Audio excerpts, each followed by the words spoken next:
या कामाच्या बळावर लोक मला निवडून देतात. प्रत्येक धार्मिक कार्यक्रमात मी आहे. जगद्गुरु तुकाराम महाराजांना 400 वर्ष झाली म्हणून देऊला गाथापारायण सोहळा होता. 1,16,000 लोक गाथापारायणाला बसणार होते. प्रकाश महाराज बोधले तळाला राष्ट्रीय अध्यक्ष होते वारकरी मंडळाचे.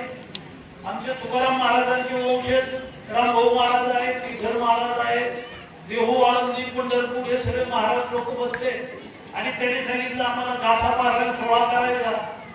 जगद्गुरु तुकाराम महाराजांचा त्या काळात खूप छळ केला लोकांनी.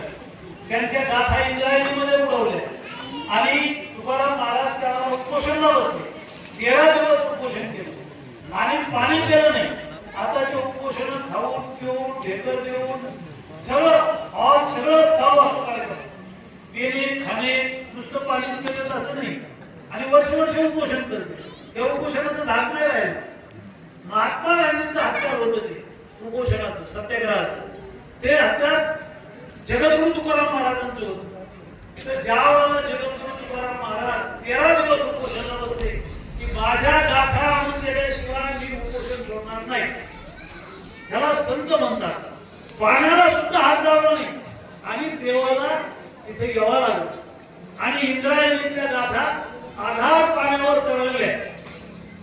पाण्यावर येऊन थांबल्या, तरंगल्या आणि गाथावर तरंगल्या आणि तुकाराम महाराजांचं उपोषण केलं. तुकाराम महाराज हे छत्रपती शिवाजी महाराजांचे गुरु होते.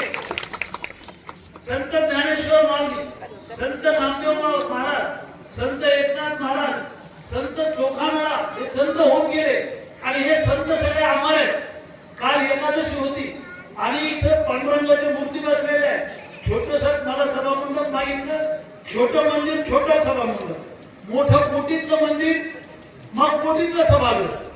त्याच्यामुळं हे जे काही काम असतं पुण्याचं सगळ्यांना करत चालतं.